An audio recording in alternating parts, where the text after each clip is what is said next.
grabar para que la grabación, ahí ya está en Recording in Progress. Y Lucas nos pregunta si se aprueba con 40 sobre 100 o 70 sobre 100, es 70. No sé si 70 o 75, Gaby, ahora, según la reunión 75. que 75%. ¿Sí? O sea, tiene que ser 75 sobre 100. Así que bueno, como dice Gabriel, después vuelvan a hacerlo y siempre queda la mejor nota. Así que con eso no van a tener problemas.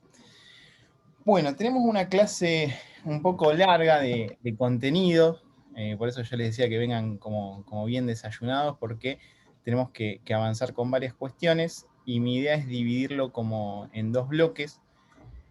La primera parte, o escuchar si alguien tiene alguna duda o alguna consulta, y hacer un repaso rápido por la unidad 3, ¿sí? O sea, más bien teórico. Y después de que se nos corte y nos volvamos a unir en la segunda parte, tratar de hacer en este sector de acá, hacer alguna pequeña práctica. Tenemos varias prácticas de laboratorio, vamos a trabajar con una. Ahí estoy uniendo a Maximiliano también. Y bueno, eso es, digamos, como tenemos planificada la clase de hoy. Maximiliano, buen día. ¿Se conectó? Hola, buen día. ¿Cómo va? ¿Todo bien? Bueno, paso a compartir un poco qué es lo que tenemos que trabajar hoy. Y bueno, y también es importante saber si estuvieron leyendo o no, como para saber más que nada desde dónde arrancar. ¿Cómo vinieron con la lectura? ¿Cómo vienen con los contenidos? Alguien que se muere de ganas de contar un poco. Están visualizando ahí, ¿no? La presentación. Sí, se ve. Sí. Genial, perfecto. Bueno, y esto, ¿cómo vienen con...? Ahí escribió al chat, ¿cómo vienen con los contenidos? ¿Pudieron leer algo, no? De la unidad 3, ¿quedó alguna consulta de la unidad 2? Bueno, genial, Belén no puedo leer nada de la unidad 3, están un poco atrasados. Genial. Bueno, la idea es hacer como un repaso de la unidad, pero lo que yo noto es que hay bastante contenido, ¿sí? La 2 la leyeron, genial. Y pudieron hacer el examen también de la 2, ¿no? Sí. Bien, perfecto. Bueno, también sigo con el chat. Gaby, si vos me seguís con el chat, si hay alguna pregunta o algo, avísame, porque yo ya empiezo a compartir. ¿Cómo no? Bueno, ustedes ya estuvieron trabajando y estuvieron hablando acerca de los distintos componentes de la computadora, procesadores que tenemos acá, no sé si se visualiza, placas madre, fuente de alimentación, y también pudieron ver algunos componentes y de la arquitectura de la placa madre, es decir, ya saben lo que es el socket, ya saben lo que es el no bridge, el so bridge, y una de las o de los componentes que vamos a tener justamente en la placa madre va a ser un chip o un circuito integrado que vamos a denominar BIOS, ¿sí? Vamos a ir también armando un bosquejo acá. Vamos a tenerlo por acá. Bien. Yo este documento después se los voy a compartir a ustedes, así también les queda. Bueno, lo que tenemos que saber acerca de la BIOS, que la BIOS es un circuito integrado, es decir, es una parte de hardware, y nosotros dentro de esa parte de hardware vamos a tener grabado justamente un software. Si dividimos y nos ponemos un poco en contexto, como las tres patas del sistema informático que vamos a tener van a ser el hardware, el software y el recurso humano. Y dentro del software básicamente tenemos tres tipos. Tenemos los programas o aplicaciones, que es lo que utilizamos a menudo. Tenemos los sistemas operativos.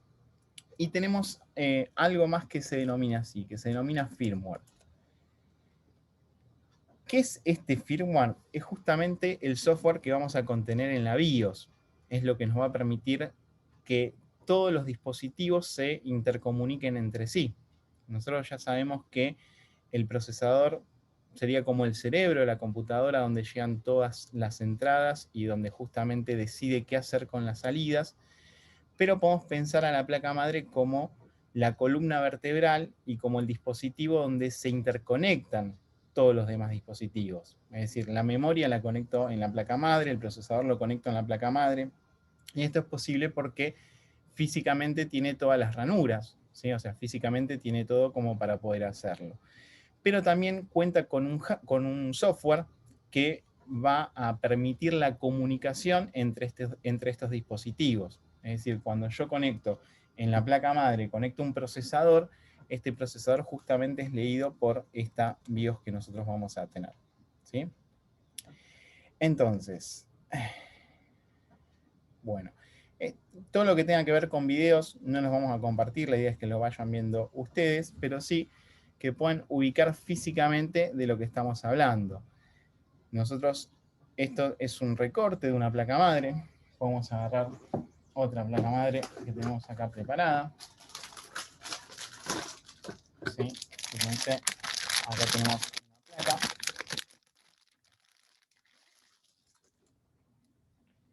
¿Sí? La tenemos acá y fíjense que en la placa nos vamos a encontrar con un montón de circuitos integrados, ¿sí? Cualquier cosa que sea de color negro y tenga muchas patas, ¿sí? Como esto que tengo acá, vamos a denominarlo justamente circuito integrado. Dentro de los circuitos integrados que vamos a encontrar justamente a esta BIOS que se está viendo en el slide, ¿sí? Esto que está marcado justamente acá. ¿Y qué es lo que va a contener? Va a contener un software que es autónomo. Cuando yo digo que es autónomo, lo que estoy diciendo es que no depende del sistema operativo. Y que este software autónomo, que no depende del sistema operativo, se va a encargar de manejar un hardware. Parece un trabalengua, ¿no? El software que maneja un hardware, pero justamente es así. Alguien podría decir, bueno, es bastante parecido al trabajo que hace un driver, el driver de una impresora. Es decir, que fíjense que si yo me compro, no sé, un pendrive, por ejemplo, yo al pendrive lo enchufo en la máquina y el pendrive empieza a funcionar. ¿Sí? No tengo que configurar absolutamente nada, pues es un dispositivo que se denomina plug and play y no necesita nada para funcionar. Ahora, si yo me compro una impresora, a la impresora tengo que instalarle el controlador.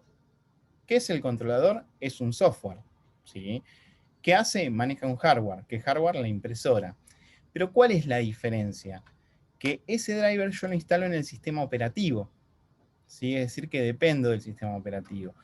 En este caso, la BIOS es un sistema que es autónomo, ¿sí? Ese sería como el concepto que tienen que tener en cuenta. ¿Qué cosas va a ejecutar esta BIOS y que tenemos que tener en cuenta? Cuando nosotros encendemos la computadora, lo primero que va a hacer es ejecutar internamente algo que se denomina POST, que en inglés es como Power on Self-Test y en criollo sería como un autotesteo de inicio. Es decir, que la máquina necesita saber si todos los componentes están disponibles para justamente poder arrancar. ¿Sí? Todo esto apenas yo aprieto el botón de la computadora. Bien. ¿Qué cosas vamos a manejar desde esta BIOS? O sea, vamos a poder controlar básicamente todo lo que maneja o todo lo que interconecta esta placa madre. No sé, podría llegar a modificar velocidades del procesador, podría llegar a modificar latencias de memoria, podría llegar a modificar el orden de discos con el que inicia una computadora, en el caso que tenga uno o más discos. Podría habilitar o deshabilitar puertos periféricos como los USB. ¿Sí? O sea, puedo manejar desde el software todo lo que está conectado a esta placa madre. Podemos ir con esta idea de lo que es la BIOS. Sería un software que va a estar instalado en un circuito integrado y que es autónomo del sistema operativo, es decir, no depende de Windows.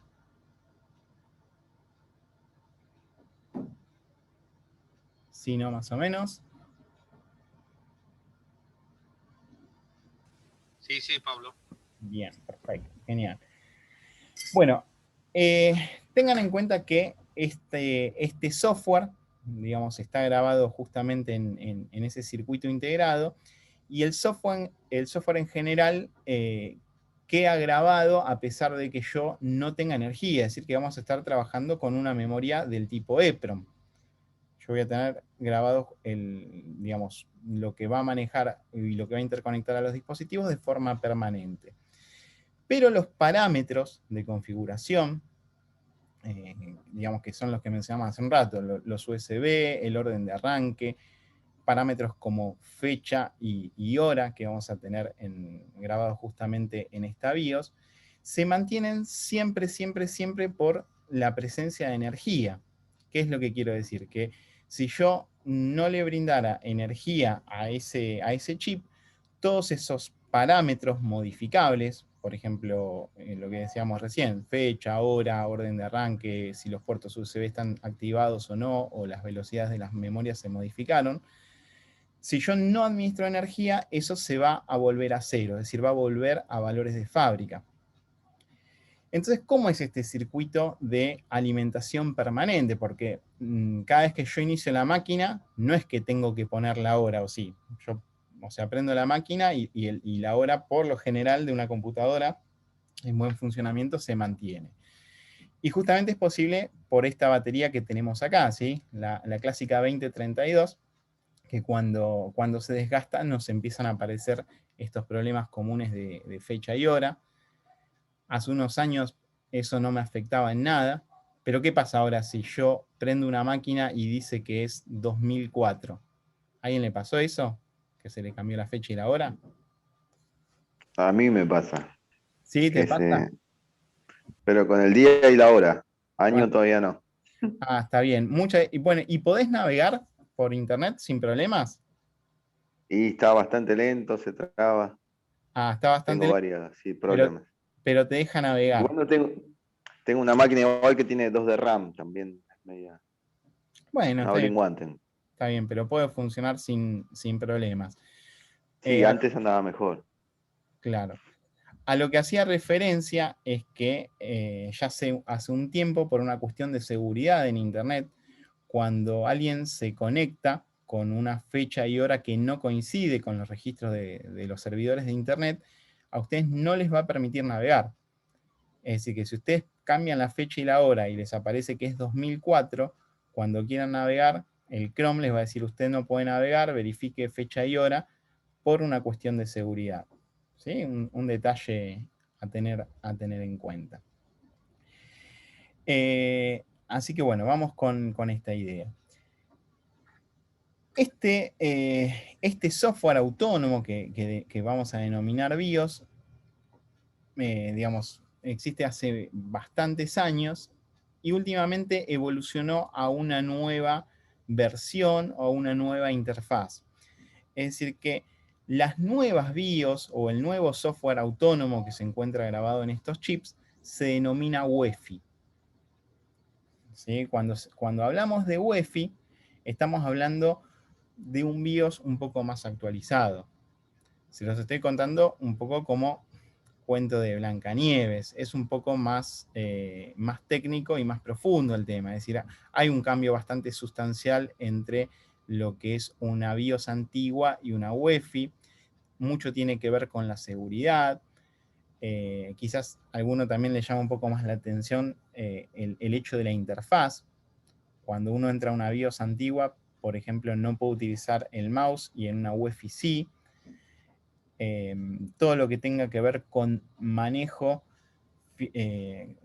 con manejo de virus o con manejo de cualquier tipo de malware que pueda afectar a la computadora, está muchísimo más mejorado en la UEFI y hay mucha protección muchas veces para la reinstalación de sistemas operativos. ¿Qué es lo que quiere decir? Que si alguien por error, ¿sí? Si alguien por error quiere, no sé, reinstalar un sistema operativo, va a haber una protección desde UEFI que no se los va a permitir hacer, salvo que uno pueda cambiar el parámetro y pueda deshabilitar esa seguridad. A veces trae problemas en las máquinas, ahí Gaby está asintiendo con la cabeza, en las notebooks nuevas, que uno quiere instalar un sistema operativo y se vuelve loco porque tiene mucha seguridad. pero justamente tiene que ver con esto, de que no se instale algo que sea externo o algo que produzca algún daño a la computadora. Seguimos estando antes de arrancar el sistema operativo, es decir, hasta acá todavía no tenemos Windows. ¿Venimos bien hasta acá? Todas estas cuestiones, como les decía, el Basic Input Output System, el Power on Cell Test, este Unified Extensive Firmware Interface, todas estas cuestiones, la idea es ir leyéndolas y que los vayan tomando, pero el concepto es que nosotros vamos a estar trabajando con un software autónomo previo al sistema operativo y que nos va a permitir modificar muchísimas cosas que como técnicos o como instaladores o como soporte técnico nos van a hacer bastante falta. ¿Cómo se accede justamente a una BIOS o a una UEFI? ¿Alguien tiene idea? ¿Cómo accedemos? Del suprimir F2, F11, no sé, hay un montón de maneras. Exactamente. Es decir, el proceso es bastante similar. Antes de que arranque el sistema operativo, es decir, que yo prendo o presiono el botón de la computadora, tengo que accionar alguna tecla o alguna combinación de teclas, porque a veces, como decía Javier, con la tecla del o suprimir o con la tecla F2 puedo acceder. Y en algunas notebooks me encuentro con que tengo que presionar función y F2 o función y F10.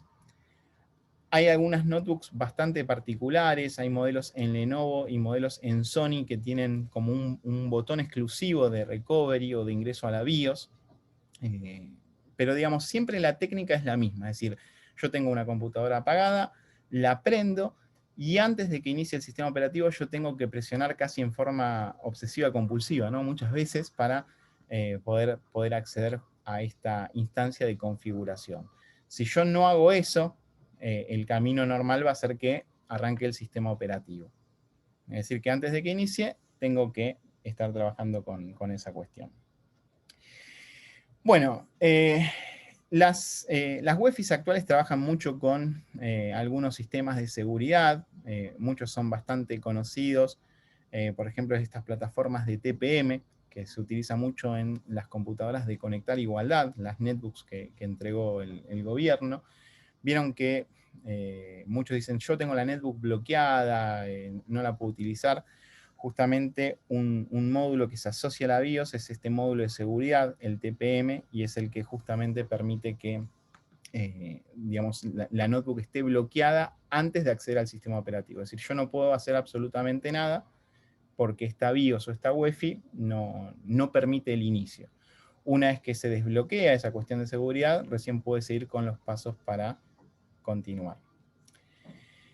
Bien, bueno, esto también, las BIOS o las UEFI uno puede configurar contraseña para que los usuarios no accedan a modificar cosas que nosotros no querramos, ¿sí? O sea, sobre todo en computadoras públicas, en la escuela muchas veces se hace eso por una cuestión de seguridad. Hay alumnos que a veces quieren entrar a explorar un poco la BIOS y nos hacen algunas modificaciones. Acá esta característica que presenta el OJAC, que es de seguimiento, es como un track que localizaría la máquina en el caso de que no esté. Digamos, no hay mucho de esto en las computadoras que tenemos acceso en Argentina, pero digamos, también estaría conectado con la plataforma de UEFI. Ahí se conectó Rodrigo y alguien está escribiendo al chat.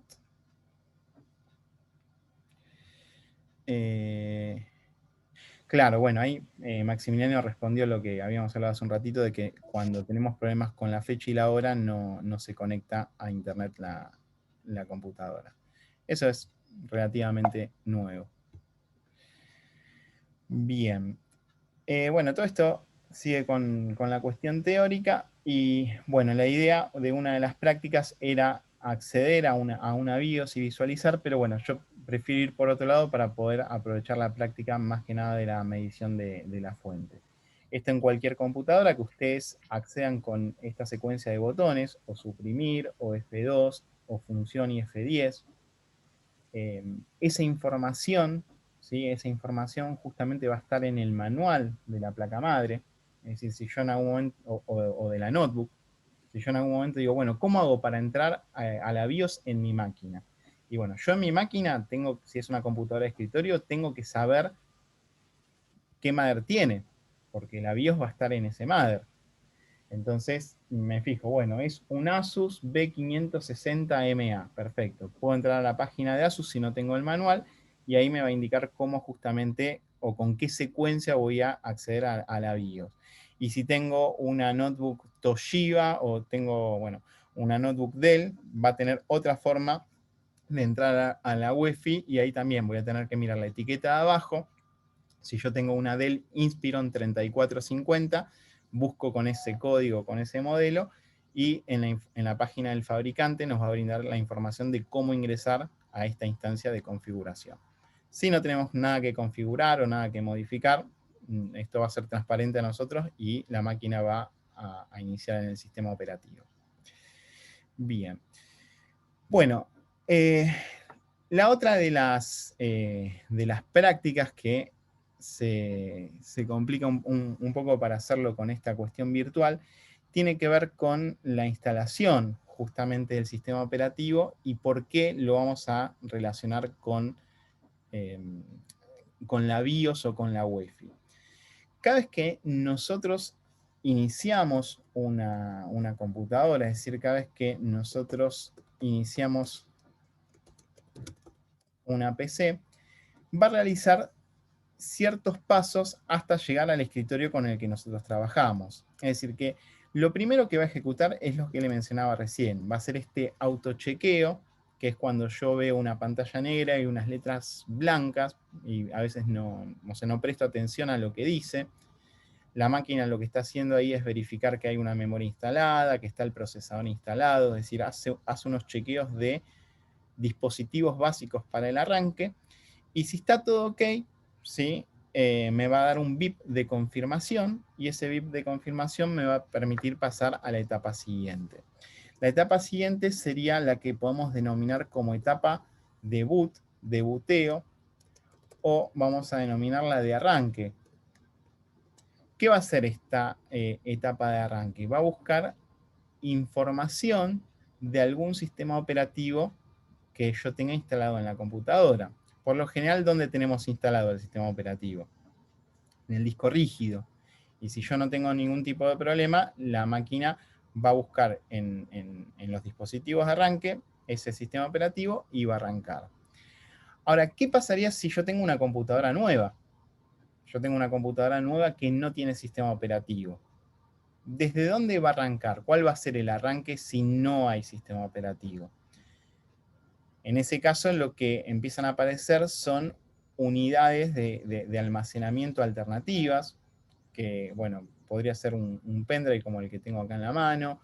Antiguamente miren qué feo suena el antiguamente, ¿no? Pero antiguamente se utilizaban los CDs o los DVDs como unidad de arranque alternativa. Y justamente en esta etapa, ¿sí? En esta etapa, digamos, la máquina va a empezar a cargar archivos en la memoria para justamente poder iniciar y poder comenzar ese proceso de instalación del sistema operativo en el disco duro. Luego de que encuentra un dispositivo para arrancar, ¿sí? Una vez que encuentra un dispositivo para arrancar, va a comenzar justamente con lo que sería la carga del sistema. ¿Cómo lo traducimos nosotros a esa carga del sistema? A la ventanita de Windows o al circulito que empieza a girar y que nos está dando un indicio de que algo se está cargando o algo está iniciando. ¿Se termina el asunto ahí? O sea, cuando comienza la carga del sistema.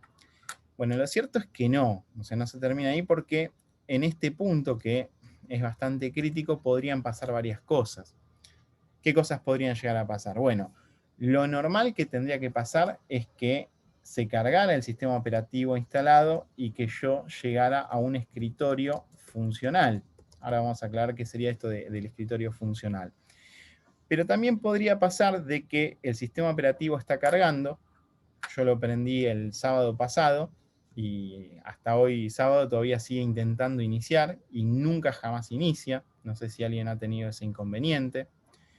Otra de las alternativas que podemos tener acá es que la máquina se reinicie, la máquina se reinicia, ejecuta el post, ejecuta el boot, carga el sistema operativo, se reinicia, ejecuta, o sea, y lo vuelve a hacer en bucle. ¿Sí? O sea, todo el tiempo y no llega nunca a un escritorio funcional y nunca la podemos usar. O también podría darse el caso de que justamente se congele y, digamos, quede ahí en la carga del sistema y nunca llega a ese escritorio funcional. Entonces, cuando nosotros queremos hacer una carga del sistema operativo, lo que tenemos que hacer justamente es iniciar esta secuencia de configuración en la BIOS, es decir, entrar a la BIOS o entrar a la UEFI y decirle a la placa madre que en vez de leer en primera instancia el sistema operativo, lea a este pendrive que tiene el archivo instalador de Windows o de Linux o del sistema operativo que ustedes vayan a instalar en la máquina. Queda como un poco claro la secuencia que sería para la instalación. Entro al setup, modifico el orden de arranque y a partir de eso me va a permitir comenzar una instalación guiada de sistema operativo.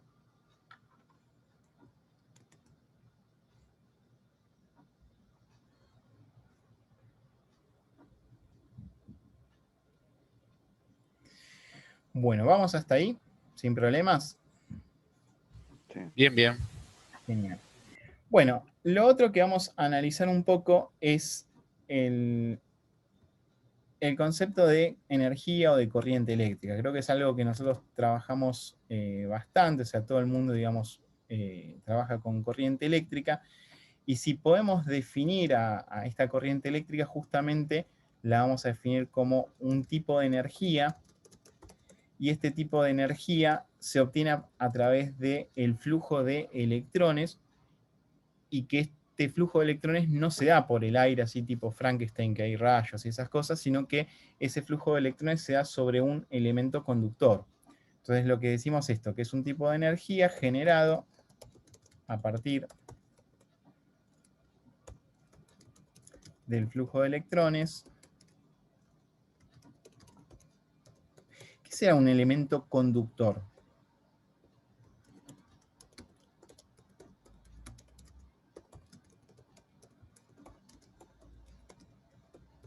Bueno, un elemento conductor justamente es un elemento o un material que permite el libre paso de electrones sobre su superficie. O sea, casos muy concretos, el cobre, digamos, lo que es el oro, el platino, digamos, todos los metales estarían en este grupo de elementos conductores. ¿Existen elementos que se comporten de manera contraria, es decir, que no permitan que este flujo de electrones o esta corriente eléctrica fluya libremente? Bueno, lo cierto es que sí, y son los componentes que podemos denominar como o no conductores o dieléctricos. Es decir, un material dieléctrico justamente va a oponerse al paso de electrones. Y existe un tercer tipo de material importantísimo de reconocer, y tiene que ver con que va a tomar las dos posiciones.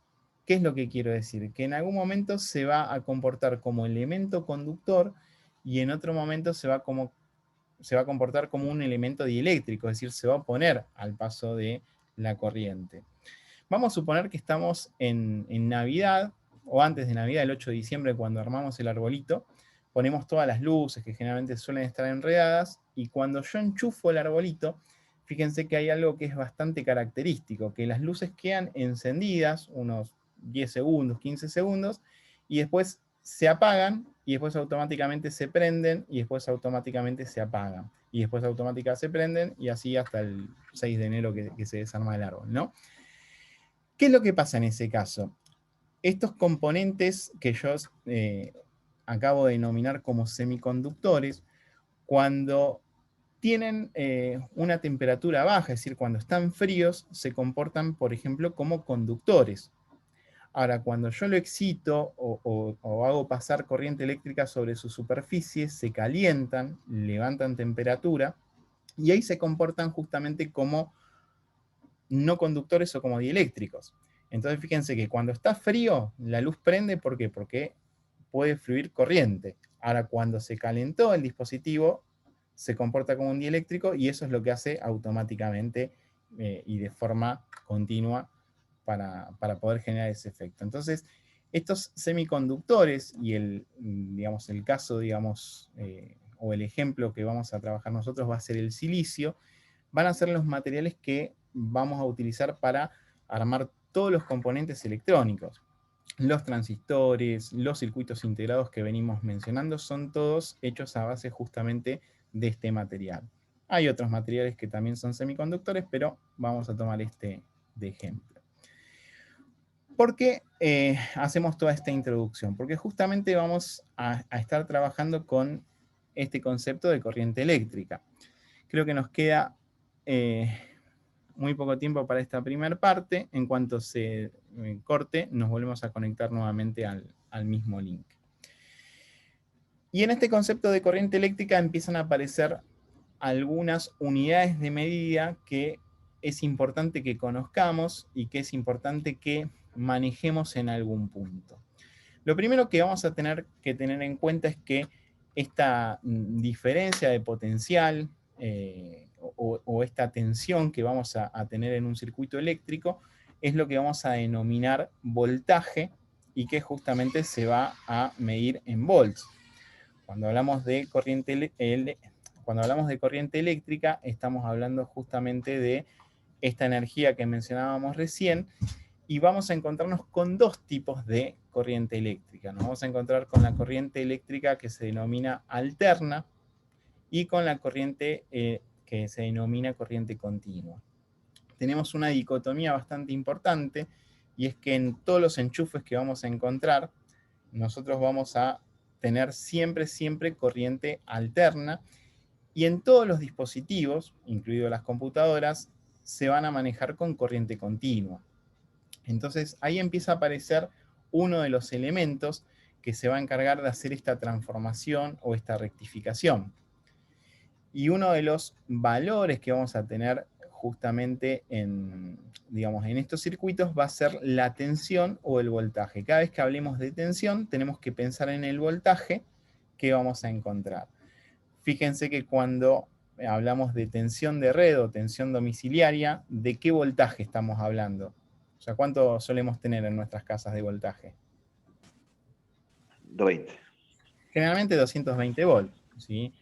Y ahora vamos a ver en un rato que en la salida de la fuente nos vamos a encontrar con muchísimo menos voltaje. Es decir, va a haber una caída y una transformación. Es decir, vamos a estar ingresando al sistema 220 volts de corriente alterna y vamos a tener una tensión máxima de salida de 12 volts de corriente continua, ¿sí? O de tensión de corriente continua. Porque acá aparece el otro punto que tenemos que tener en cuenta.